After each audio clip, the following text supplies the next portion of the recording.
Welcome to this week's History is Lunch program, which is sponsored by the John and Lucy Shackelford Charitable Fund of the Community Foundation for Mississippi. We're in our home, the Craig H. Nielsen Auditorium in the Museum of Mississippi History and Mississippi Civil Rights Museum.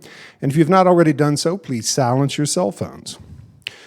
We have several upcoming events I want to tell you about. This Saturday, May 15th, we'll have a virtual program with movement veterans Frank Figgers and Fred Clark, who will discuss their experiences through images from the special exhibit, I Am a Man, Civil Rights Photographs in the American South, 1960 to 1970. And if y'all have not yet seen that exhibit, it's down at the other end of this building. You should check that out on your way out. You can register for that free event on the department website. Then the next day, Sunday, May 16th, at 1 p.m., here in the museums, Holmes County bluesman McKinney Williams will perform songs of the era examined in the other special exhibit, Mississippi Distilled, Prohibition, Piety, and Politics. That's upstairs. And remember that admission to these museums is free on Sundays. Finally, next Thursday at 4 p.m., the Eudora Welty House and Garden will host a beginner's workshop on cut flower gardening. You can find registration information for that on the Welty House website or Facebook page. Speaking of flowers in the Welty House, join us next week for History is Lunch when Jessica Russell will present A Living History, Eudora Welty's Garden. May is National Historic Preservation Month. We're delighted to have Carter Burns with us to discuss the ongoing Natchez Outbuilding Survey. Carter Burns is Executive Director of the Historic Natchez Foundation. He holds a B.A. in English from Millsaps College, a J.D. from the University of Mississippi School of Law, and a Master of Historic Preservation from the University of Georgia. A Natchez native, Burns worked part-time for the Historic Natchez Foundation throughout high school and college. He serves on the board of directors of the Mississippi Historical Society and the National Preservation Partners Network, and is a former member of the board of directors of the Mississippi Heritage Trust. Help me welcome Carter Burns. Well, thank you, Chris, and thank you for inviting me today. It's great to be here and to be here in person and to see all of you here today. So today I am going to be talking about the Old Natchez District Outbuilding Survey. And this is a joint project between the Mississippi Department of Archives and History, the Historic Natchez Foundation, Natchez National Historical Park, and Tulane University. So where is the Old Natchez District? The Old Natchez District is 7 counties in the southwestern corner of the state. And these counties include Warren, Claiborne, Jefferson, Adams, Franklin, Wilkinson, and Amite. And these counties include some of the earliest settlements in the state's history. And this part of the state was also very, very wealthy in the years leading up to the Civil War, which is why a lot of these outbuildings were constructed there to start with. So when you think of pre-Civil War architecture from Natchez and from this region, you probably think of the grand antebellum mansions. This mansions like Stanton Hall, Devereux, Monmouth. But of course, the wealth that created these mansions was based on the cotton economy and enslavement.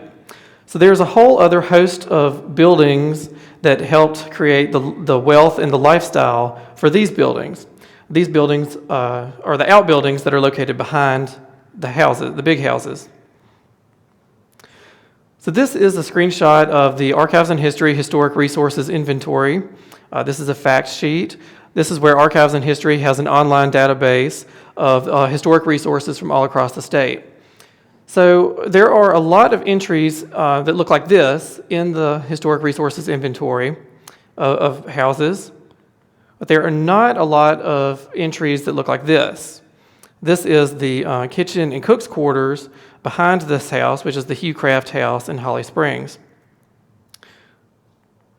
And this is just the results of a search on the online database for slave and quarters. And you see, this is all the buildings that it pulls up, but we know there are many more buildings than this that exist across the state that fit into that category.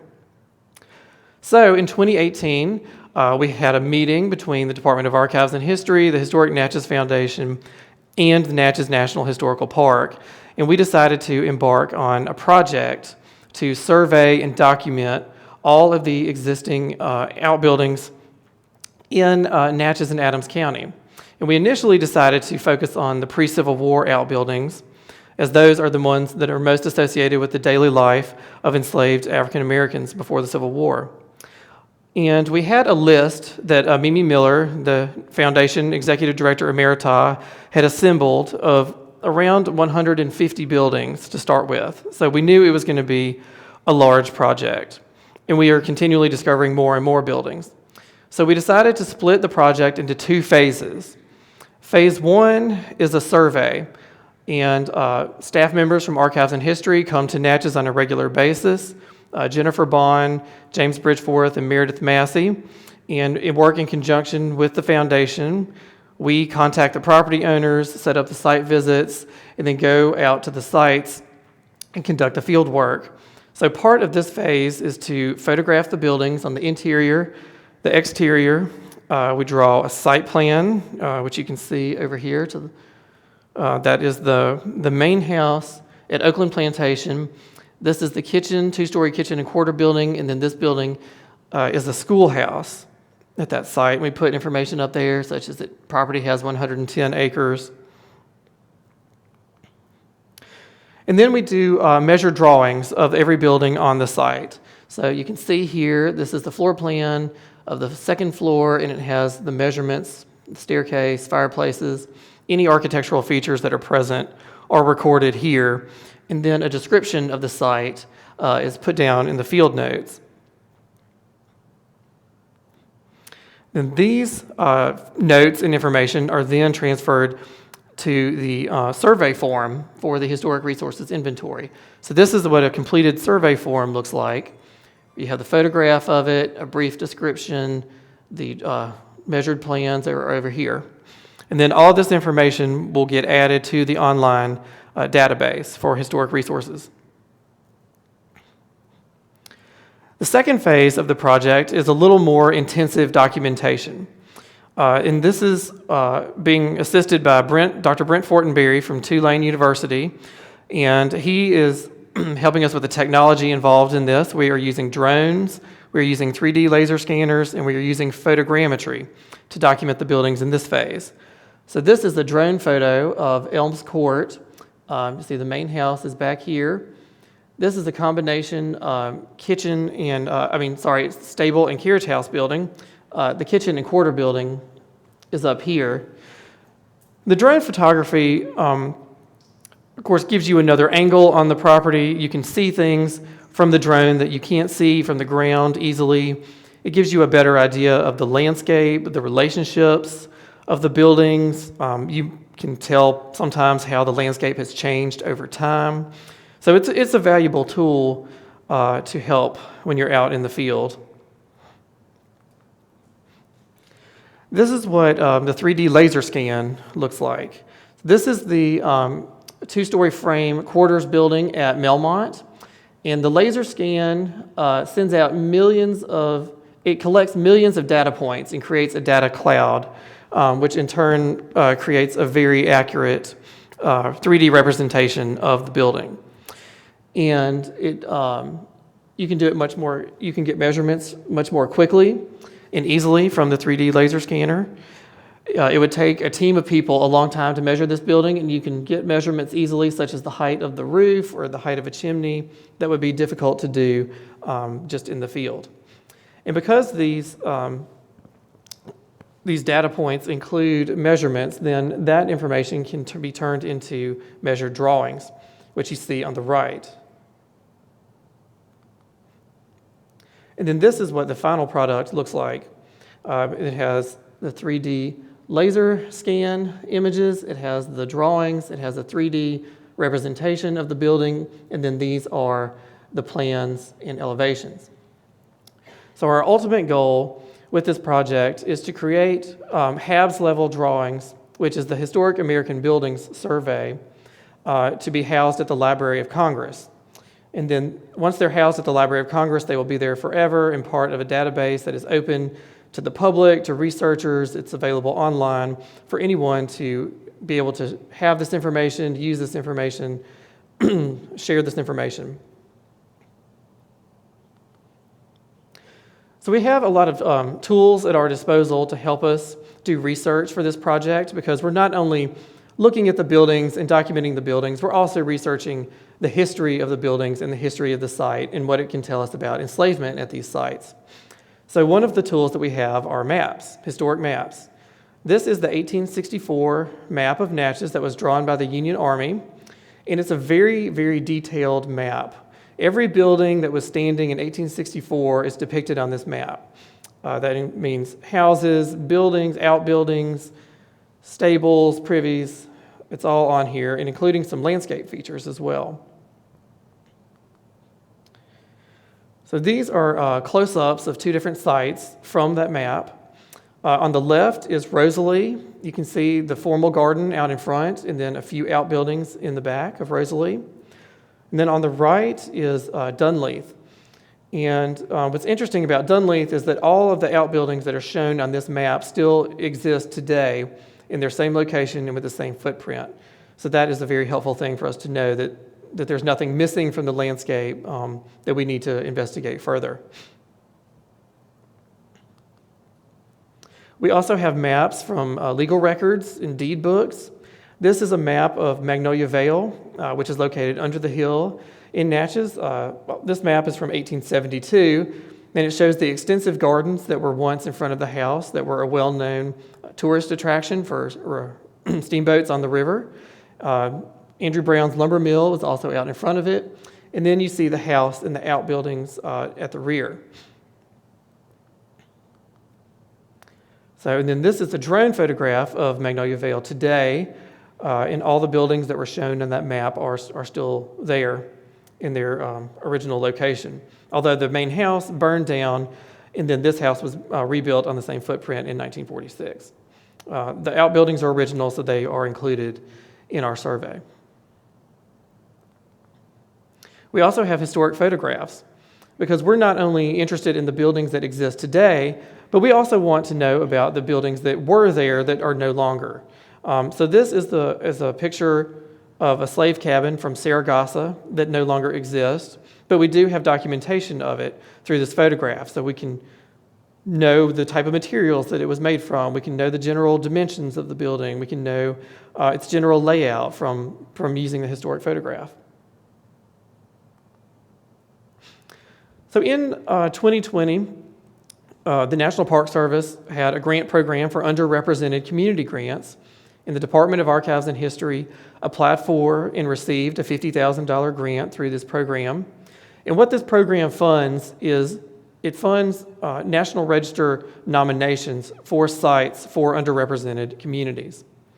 The Historic Natchez Foundation was hired as the consultant to write the National Register nomination. It will be a multiple property submission based on the survey, and we're looking at not only Adams County, but every outbuilding from the 19th century in the whole Old Natchez district. So far, we've only surveyed buildings in Adams County and a few in Jefferson County, but later this year, we'll begin surveying the other counties as well. So if anybody has any connections or knowledge of outbuildings in the other counties, please get in touch with me. So this is another map of Natchez. Between 1830 and 1860, Natchez was one of the wealthiest places in the country. And of course, as I mentioned, all of this wealth was based on the cotton economy and enslavement. And the topography and the development of Natchez is kind of unusual. Of course, it sits on a bluff about 200 feet high above the Mississippi River, founded in 1716 by the French with Fort Rosalie. Louisiana is across the river, and it's a very, very flat and very fertile floodplain. So that is where most of the plantations were actually located. And the planters that owned the plantations chose to live in Natchez. Natchez did not flood. It had the conveniences of being in town, and they could socialize with their neighbors and their peers. So there's the original core, the urban core that was laid out by the Spanish in 1790. And then the way Natchez developed was it developed a ring of suburban villas around the downtown core. And these are not plantations. Crops were not grown on these estates. The Natchez planters fashioned themselves after the English aristocracy.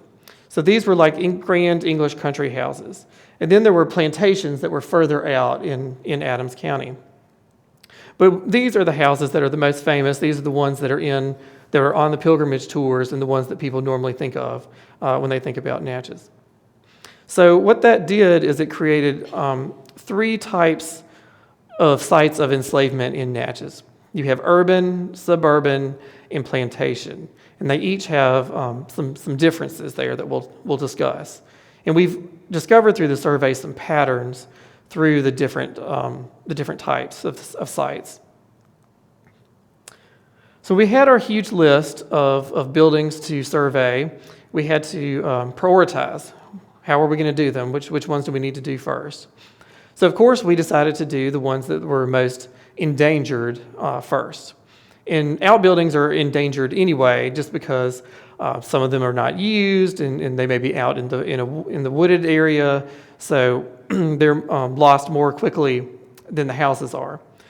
So of course, many of you will probably recognize that this is Arlington, an 1818 federal mansion that caught on fire in 2002, and sadly has just deteriorated further since then. But we were able to go with the city of Natchez and with a police escort one day when they were doing an inspection of the building for stability to document this site. So here's the interior of Arlington after it was ravaged by the fire and vandalism. But here's a drone photograph of the house. You can see there's the main house here. It has a wing that was added for a kitchen. And then this is the two-story original kitchen and quarters building directly behind the house. As you can see, this it's all very overgrown now.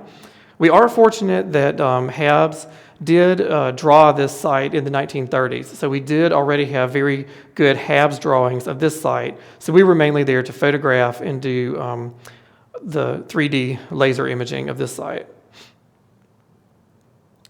So this is the two-story building in the back. This was the typical building for this period for the quarters. It was a kitchen in enslaved quarters. The kitchen would be downstairs, and usually it's a kitchen room and an enslaved dining room next to it, and then upstairs would be living quarters for the enslaved people. Usually the cook would live close to the kitchen to be available to make food at any time. And now we'll move into an urban site of enslavement. This is Tejada. It's it's an early house, the earliest brick house in Natchez, built around 1800. And it's on the corner of Washington and Wall Street downtown. As you can see, it's a very substantial house. It would have been a very, very fine house at the time that it was constructed. And this is the brick two-story quarter building that's in the courtyard. You can see because it's in town, it's on an urban lot, there's not a whole lot of space. The building is close. It's just across a courtyard from the rear of the main house. And it also had a kitchen on the first floor and then living quarters for the enslaved on the second floor. And across the courtyard, there's a cistern in the middle and another one on the other side. But just right next to, in an angle to that building, is this building, which is actually a two-story frame quarter for enslaved workers. This building, we believe, could be the earliest quarter building that we have. And in fact, we had a dendrochronologist in town a few months ago who is testing the wood on this building, and they are going to be able to figure out what the year the tree was cut down, and then therefore the year this building was built. So we believe that it was probably built around 1800, the same time that the main house at Tejada was built. This building would have had a two-story gallery across the front. It was altered in the 20th century. The ownership was separated and it became a separate piece of property. It has since been reunited with the rest of the Tejada property, and the owners do plan to restore this building. And this is just an image from the rear, just to give you a better idea of the relationships between all three of the buildings. You can see the main house over here. Here's the two-story brick building, and then here's the frame two-story quarter building there. So even though it's on an urban lot, it's still quite a compound that existed there on this site. This site had additional buildings, including a carriage house. There would have been a privy somewhere on the property as well. But we do have historic maps to help us with, especially with the urban sites. This is a Sanborn Insurance Map.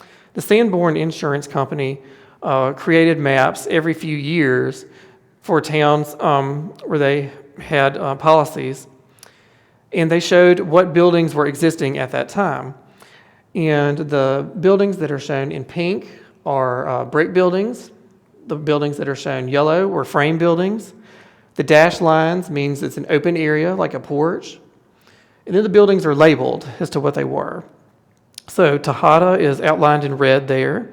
You can see it's the two-story brick dwelling with a gallery across the back, a two-story gallery.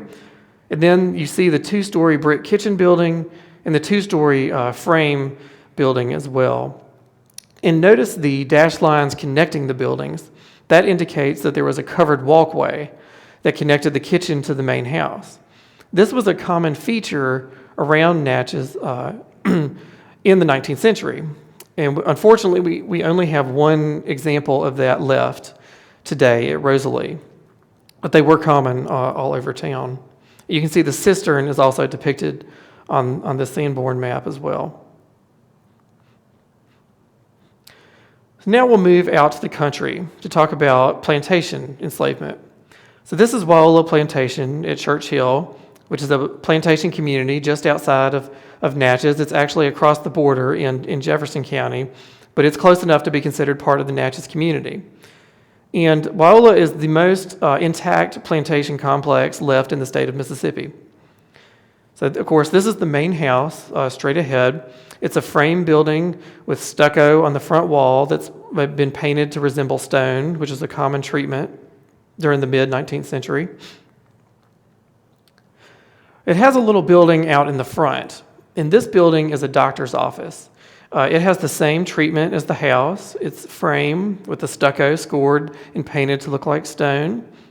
In a plantation community, it was not unusual to have a doctor's office that was located on one plantation, and then all the neighbors would come there when they were sick or their enslaved workers were sick to get treatment. So the placement of this building is what you would expect to be out front. It would be available to other members of the community. This is a drone picture of the whole complex at Wauwalla to give you an idea of the arrangement of buildings there. This is the main house. The doctor's office is just off the screen. This is a commissary. Looking at it from this perspective, you really get an idea of what was important and why the layout was done like it was. The commissary would have housed items that were very valuable. So it makes sense that it was right there attached to the house. It would be under lock and key, close supervision. The next building is a kitchen building. It's a little bit away from the house to protect from fire and from the heat and the smells of cooking, but it's still close to the house because it needs ready access to take food in and out. The next two buildings are stable and carriage house buildings. Still convenient, not too far away from the house, but a little further. The horses and animals housed there, would have not smelled so nice, so they're a little bit further back. And then the two buildings off to the side are the original slave cabins. So again, they're even a little further away from the main house. However, the way that they're oriented is that their facades still face towards the main house. They're within the line of sight from the main house. Because landscapes of enslavement are all about control and maintaining control. So the main house wants to be in control at all times. This is the kitchen building. It was a two-room brick building. It's not unusual to see kitchens made of brick, even when every other building on the site is frame, which is the case at Wauwalla, because brick, of course, would give you some added protection from fire. But you can see it's close to the house. It's It has some decoration on the eave that's very similar to the house. And this is a view from the rear gallery of the house looking out towards the stable and carriage house. So those buildings, we start to step down in the hierarchy of materials a little bit because they're getting less and less important, further and further away from the main house. So those buildings have board and batten construction, which is a vertical board with a smaller board placed on the front of it to cover the crack that would be left. But you can see it still has some eave trim on the first building there.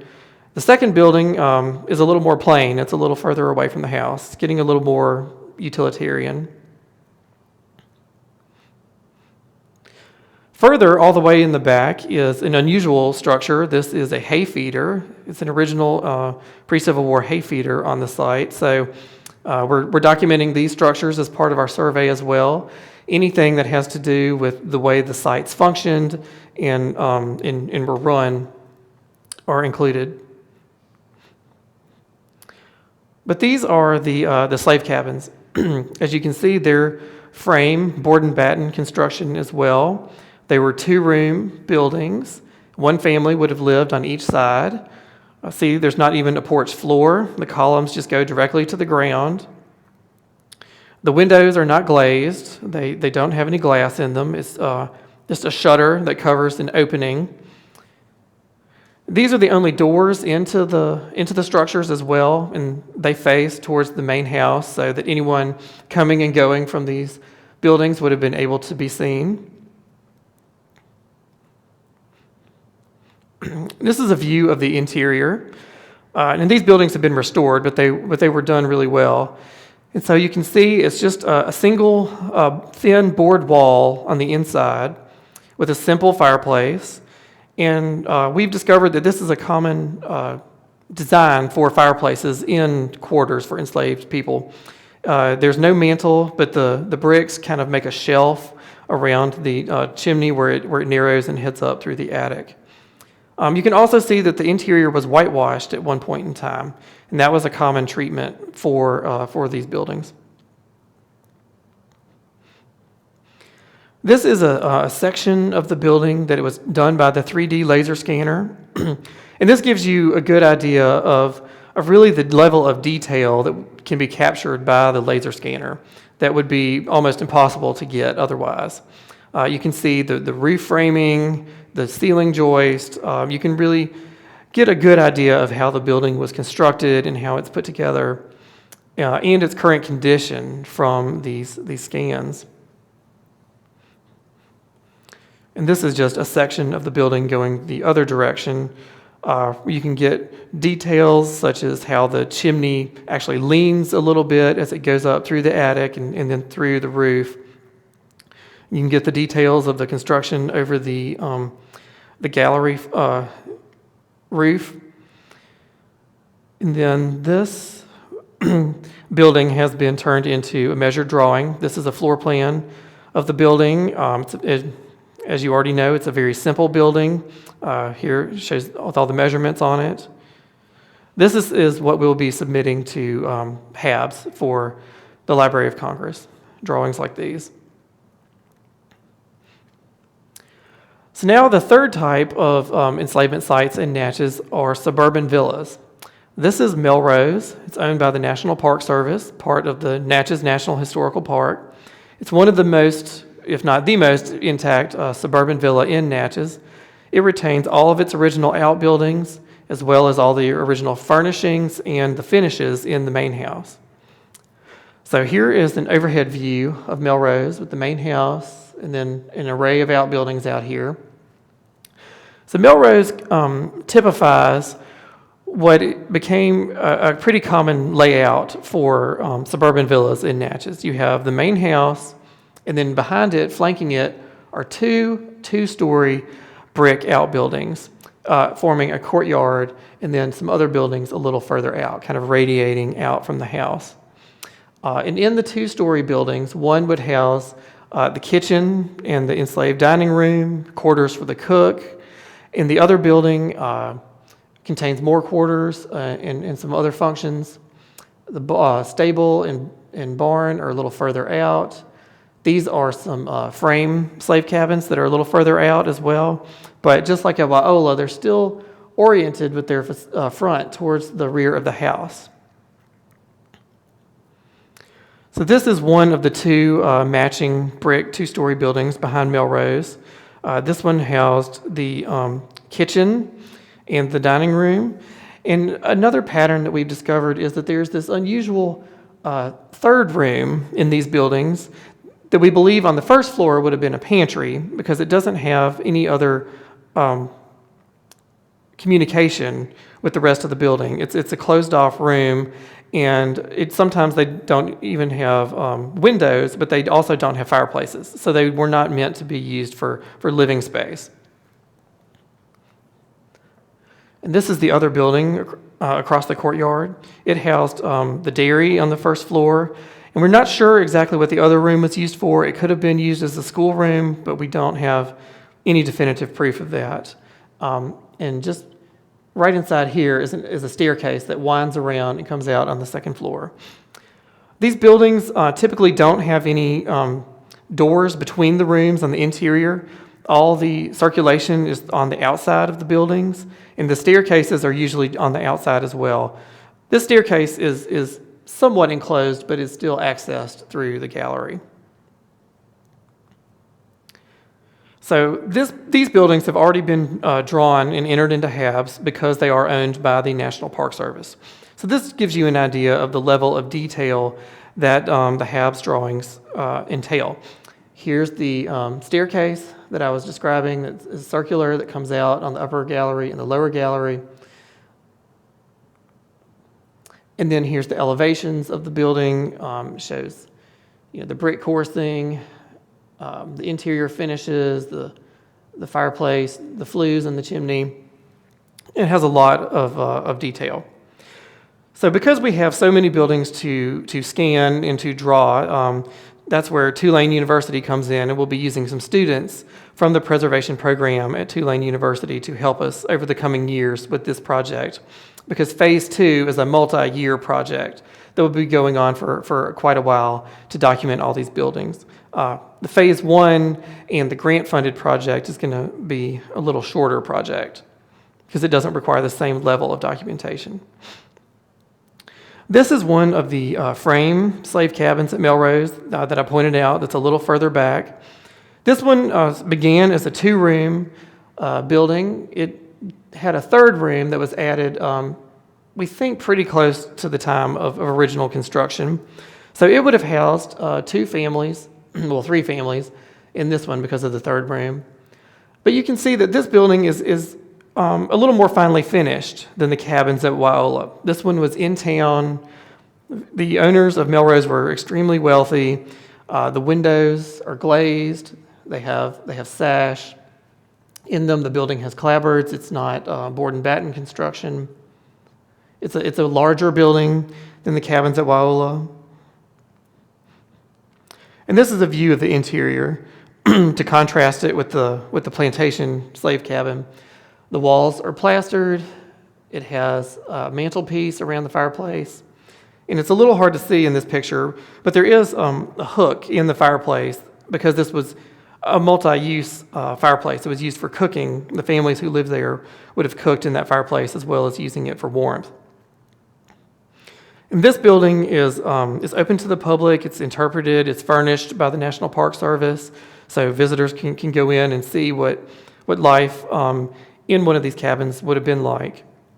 This cabin is also where we hosted the Slave Dwelling Project back in April. Slave Dwelling Project is a nationally known project founded by Joe McGill, who travels around the country and he spends the night in existing slave dwellings to bring attention to the buildings and to the lives of the enslaved people who lived there. We had originally scheduled that program for April of 2020, and it had to be postponed, so we were able to do a virtual program this year, and we hope to continue doing this program in the future. And when he comes and does the program, members of the public are invited to come and sleep at the buildings as well, and he holds a campfire discussion to discuss issues of race and enslavement and history. So it was a fascinating program, so I encourage all of y'all to be on the lookout for that in the future. So this is a slave cabin on a plantation in Adams County. This is at Mount Olive. And we don't have very many of these. These buildings didn't survive as much as some of the other buildings did for a variety of reasons. They were further out in the fields or maybe in the woods. They were not constructed of the same kind of materials. They were not brick. And they weren't lived in necessarily after the Civil War. So a lot of them fell into disrepair and have disappeared. But this one is similar to the one at Waiolo in that there's no floor on the porch. The posts come directly to the ground. It did have a chimney that went up the side here that has since collapsed and the bricks have been moved away. But this is a view of the interior. Same typical construction, single board walls, but these boards are very, very wide, as you can see right here for this one. And the interior was also whitewashed and painted. It was also not unusual for the interiors to be papered with newspapers or any other kind of papers that were available to help protect from the elements. So you can see the building has a lot of cracks and crevices. It would have been cold in the wintertime, and then it looks like, possibly rats have chewed through the door there to come in. So it's very open to the elements.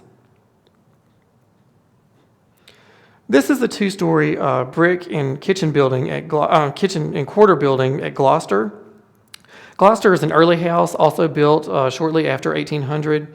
So this is kind of an earlier pattern of how the outbuildings were before they reached the development level at Melrose that we see. Gloucester, as an early house, it has the one building that is a multi-use building, kitchen on the first floor, quarters for enslaved above. The kitchen at Gloucester is really remarkably well preserved. It is probably the best preserved pre-Civil War kitchen in the lower Mississippi River Valley. You can see it's got the large hearth for cooking. It also has a bake oven on one side, and this is a stew hole on the other side. Here's a little bit closer look at that. So the bake oven was here, stew hole was here. You had separate fires that you would build underneath these and bake and cook different items here. They have separate flues that feed into the chimney. The stew hole has a metal container in it right there, and then this is a covering over the hole where you would build the fire. You'd move that away and build the fire and then place it back. Another house in this period of development of outbuildings is Rosalie.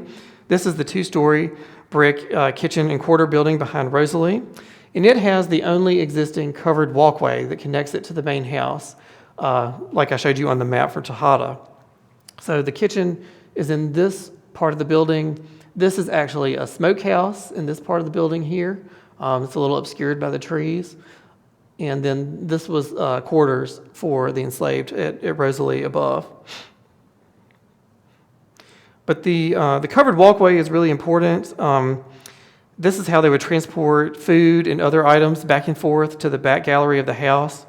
The dining room is located just beyond the end of the walkway. There's actually a specially built table outside the dining room window that is the right height to put things on that could then be passed through the window and back and forth in and out of the dining room. And this is the interior of the kitchen at Rosalie. It's also a very intact kitchen. And this is open to visitors. When you tour Rosalie, you can go in and look at the kitchen and also the smokehouse just beyond. It has the large cooking hearth as well, but it doesn't have the bake oven and the stew hole that we saw at Gloucester. Then a little bit after, in the 1820s and the 1830s, the outbuildings start getting a little more grand and start developing into that pattern that we saw at Melrose. So this is at Concord Quarters. This was one of twin matching buildings that were behind the Grand Mansion Concord that was owned by the Spanish governor. The main house burned in 1901, and so this is actually the only building left on this site.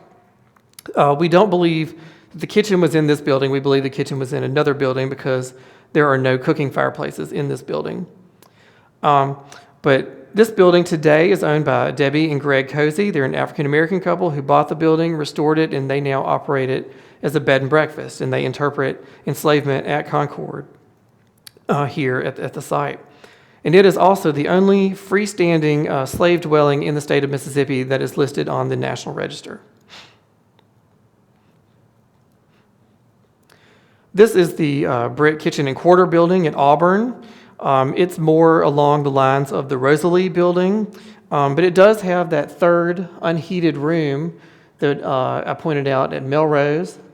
There was a pantry on the first floor, and we're unsure of the use on the second floor. But you can see here again, all the doors open to the gallery. There's no interior circulation at the building. The staircase is out here. It's directly behind the house, so all the movement is going to be happening outside within sight of the back gallery of the main house. This kitchen building has also been restored, and it is open to the public as part of the tour of Auburn. This is another urban example. This building is behind the Peter Eiler House on Washington Street in Natchez. It's again a combination kitchen and quarter building on an urban lot, so it's right up next to the house. It has there's a tight space on the lot. But it has something unusual inside. On the back of one of the doors on the second floor is remnants of newspaper where this room had been papered, and you can still read these. And this one is from December 1841. So, when we're surveying these buildings, sometimes you run into these things that are pretty incredible to see that are still there. This is another urban example behind the Dr. Dubbs townhouse. It was built in the 1850s. Although the buildings behind Tejada would have been built about 50 years before, you can see that there really wasn't a whole lot of change in the form of the building. It's a small two-story brick building with an overhanging balcony. The doors are to the exterior, and it's very close to the house across a courtyard. And then in the late 1850s, with the really grand suburban villas, you get very, very large multi-function quarter buildings. This is the quarters for the enslaved at Longwood. It's a very, very large building. It has, it's actually 3 stories tall. There's a basement level that you can't see in this picture where it goes down a hill. This building was very finely finished, but it was a little unusual because it was built before Longwood was built, and the Nutt family actually lived here while the house was under construction until they moved into the basement of Longwood. And they used some parts from the previous Longwood house. There was a federal house from the 1820s on the Longwood property that was torn down when Haller Nutt decided to build the new Longwood, and pieces of that building were incorporated into this building when it was constructed. This is Dunleith. In the years leading up to and just before the Civil War, the suburban villas and the urban townhouses, the service buildings get connected to the main house. They become a wing. They're no longer a totally separate building. You can see here, it's also a very large building. It's 3 stories. It has this connector to connect it to the main house. This was a multi-function building. It had kitchen, laundry, quarters for enslaved people in it, again forming a courtyard in the back. And it shows up on the 1864 map in this same configuration. But just as you can see, it's almost the same size as the main house. It gets very, very large for an estate like this. And this is what that looks like on the 3D laser scan, and once those have been translated into drawings.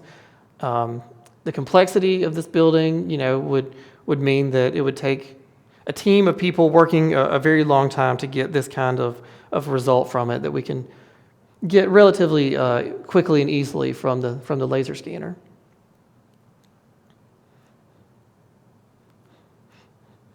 This is Magnolia Hall, also in downtown Natchez. And it has a connected wing in the back. But once the wings get connected, you also start seeing ways to also separate them, even though they're connected. So you have this louvered jalousie on the rear gallery of the house that would kind of shield off the service area. All the doors also open onto the exterior galleries. And you start thinking about patterns of circulation when you look at these buildings as well. And it's hard to see, but back here there's a separate staircase that goes between the two floors in the wing. So the enslaved people would have been going up and down that way and not coming through the main staircase in the house. And I mentioned that the wings in the buildings get more multifunctional and complex. So these are actually privies that are integrated into the end of the building, whereas a lot of times they had been separate buildings. Unfortunately, these are no longer privies. The interior has been changed. But privies were also architectural expressions. This is the privy at Devereux, and it has the same Greek Revival architecture as the main house. This is a side view of it, and you see there's two louvered openings. This is typical for privies. The louvered openings allowed for ventilation and privacy, and there are two because there are two compartments to this building, one on each side. This is the privy at Longwood. It's a little bit larger. It's a brick building, just like the main house. And inside it has several seats, and including a shorter one for children, and even holders, early toilet paper holders here. These are privies at Melrose. The brick privy is the larger privy, and it's close to the main house. It's in that courtyard area. The frame building over here is a privy for the enslaved, and it is just behind the frame cabins there at Melrose. They had a separate privy, and it still stands. This is Bontura, which is located on Broadway Street in downtown Natchez, and it has a two-story brick privy on the back porch here, so they're accessible from both levels. And it has the louvered vent in the side. This is Melmont, which is another endangered property in Natchez, so it's one of the earliest ones that we documented with the two-story frame quarter building in the back. But it also has an integrated privy, that door on the side, and here you can see an interior view with the seats and also the louvered vent. But they put privies in all kinds of buildings. This is the privy at Hawthorne. It's actually integrated into the back of the carriage house. So here's the door for the carriages, and then here's the privy in the back. I guess it's a little more discreet if you tuck it away behind a building like that. We have a few other building types that we have been looking at. This is a 10-pin alley. This is the only remaining 10-pin alley we have in Adams County. Recreation was a big thing in the mid-19th century. They had 10-pin alleys, they had billiard halls, and as you can see, the interior looks very much like a bowling alley today. There's a lane, there's pins, there's a ball return. In the late 19th century, this is at Cherry Grove Plantation, a gymnasium was added to the front of the building, so this is a view of what the entire building looks like today. But we have more information about 10-pin alleys than just for this one existing building. We have historic photographs. On the left is the 10-pin alley that stood at Longwood, and then on the right, it's a little difficult to see, but that is Elgin, a historic photograph of Elgin, and there's a 10-pin alley out in front of the house. And that's typically where you found buildings like this, were in front of the houses, because they were meant to be used by the family and their guests and used for recreation. They were not utilitarian buildings. So this is a greenhouse at Dunleith. It's an unusual building. It's probably the finest pre-Civil War greenhouse that exists. The way that it would work is through this flue over here. They would build a fire, and then there are actually tunnels that run out underneath the floor in the glass part of the building that would heat this area during cold weather, and then the smoke would return and go out through the chimney in the brick part. This is the Billiard Hall at Auburn. As I mentioned, billiards were a popular recreational pursuit during the mid-19th century. So we have several of these that were built around town. This is the dairy building at Mount Olive Plantation. Dairies were very common. Most houses had a dairy somewhere close by to the house. This building is actually between the house and the kitchen, which makes it, of course, convenient for storing food. This is a view of the interior, where it has the troughs on the inside. The cool water would be put in these troughs, and then that's where the milk and dairy and butter would be stored, any items that needed to be kept cool. And this is a schoolhouse, which is at Oakland Plantation in the Second Creek community, which is a plantation community south of Natchez. Just like the doctor's offices, it wasn't unusual for one plantation to have a schoolhouse that would serve a whole community, and the families would get together and hire a tutor to teach their children. But this is an unusual building. It has a parapet wall on two sides that's stuccoed and scored to look like stone, and then here's the gallery on the side that forms the courtyard behind the house. So we're also providing this information to the site owners, to the property owners. All of the property owners have been very generous and gracious and excited to learn more about these buildings. They want to know more about the buildings and the stories of the enslaved people who lived there, and they want to share them with the public.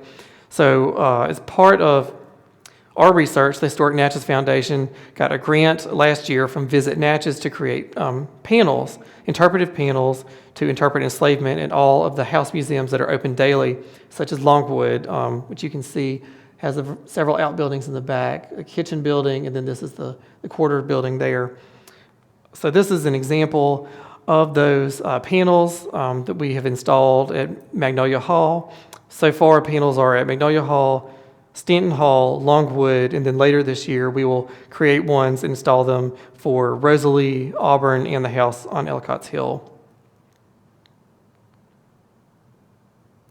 So, and I'll just conclude with this slide showing various members of the team out doing the field work to show you the various kinds of conditions that we encounter out in the field, along with weather and gnats and no snakes yet, thankfully. But anyway, it's been a very fascinating project, and I'm just glad to be a part of it. Thank you.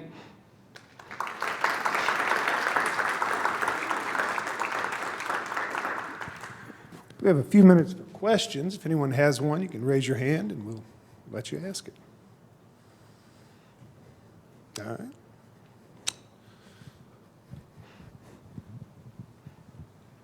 I was just interested, could you give us the name of the bed and breakfasts in the Natchez area that you mentioned? Yes, it's Concord Quarters is the name of the bed and breakfast. I'm curious about transporting goods from the plantations across the river. There wasn't a bridge across to Louisiana then. Did they use ferries? Did some of the plantations have their own boats? How did that work? There was no bridge, so the ferries were what they were used to ferry goods back and forth. There were ferry operators that operated in Natchez under the hill in different landings up and down the river that would transport items back and forth. You mentioned the Sanborn Insurance Map. I was wondering what year that map that you showed us was created. The year that I showed was 1886, which is the first year that they produced maps for the city of Natchez. And that they came out generally every 3 or 4 years after that, up until 1925, and then they did an update in 1946, 1950, and then that's kind of when they stopped making those.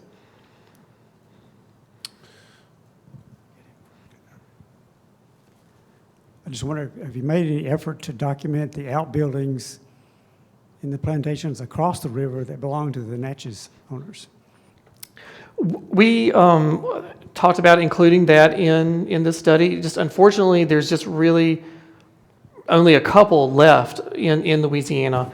Frogmore Plantation is across the river in Louisiana, and they have several original outbuildings, and they also have some outbuildings that they have moved in from other places. So Frogmore is a place that we will include on our list, but otherwise there's really not any outbuildings left in Concordia Parish. We had a couple of questions coming in from the live stream, and now my phone is not exactly working like I want it to, and I'm having trouble getting to them, but I did jot one down. Hold on.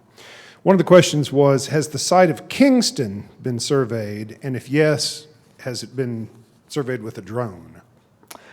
So Kingston is a plantation community.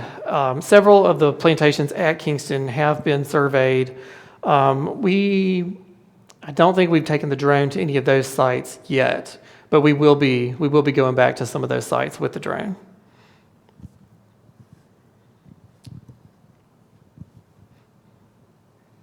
Cooking for that number of people, I'm sure, was a huge job. How many people actually worked with the cook in the kitchen?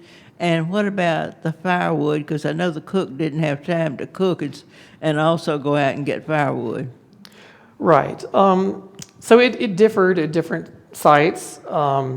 We are fortunate to have the historic legal records are housed at our building in Natchez. And so some of those include probate inventories. So when someone died, they would make an inventory. We can get a list of who all the enslaved people were that they owned at the time that they died. And so we've been able to identify individuals that way. There's also slave schedules that were done every 10 years. So some sites we know about how many people were enslaved at those sites and were working there. So it varies from place to place.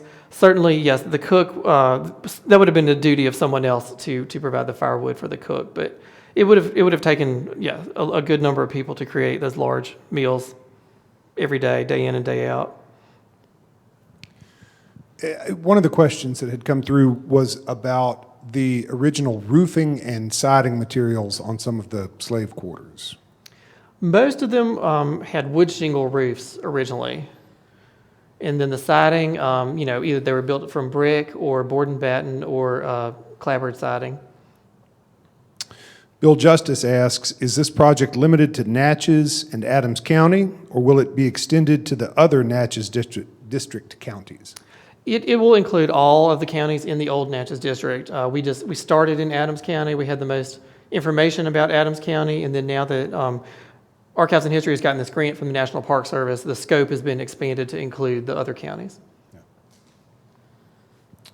I apologize to the folks on the live stream. I can't get back to the few other questions that we had from there. Any other questions in the room? Hold on.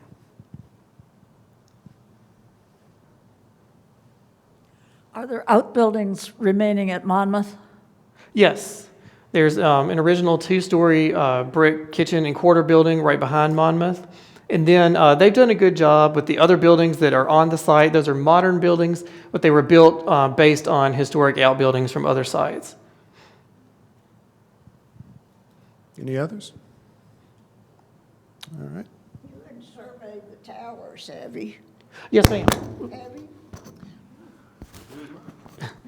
Yes, ma'am. We did actually. We have recently surveyed towers. It has a wing off the side of the house, similar to what you see at Mayo Hall, but there are outbuildings on the grounds. The basement area there was also used as an enslaved quarters and kitchen. Most of it was a nursing school. Housed nursing students. Yes, ma'am. In the 20th century, it became a nursing school. We have time for one more question. Like they've done in Holly Springs, are there plans to include these buildings in the pilgrimage tours and all of that? Potentially, the ones that are at the Daly House museums, those are part of the tours. You can see those buildings at Rosalie, at Melrose, at Longwood. So potentially more of the private ones might be opened in the future. Of course, they're used for different things. They're not all as intact as the one at Gloucester. They've changed a lot over the years. But that is a possibility for the future. Thank you all for being here with us today. I remind you to check out those events that you may be interested in, and to come back next week when we'll have Jessica Russell from the Eudora Welty House and Garden talking about the Eudora Welty Garden. It's a lovely time of year to visit that place as well. For now, help me thank Carter Burns for this fabulous program.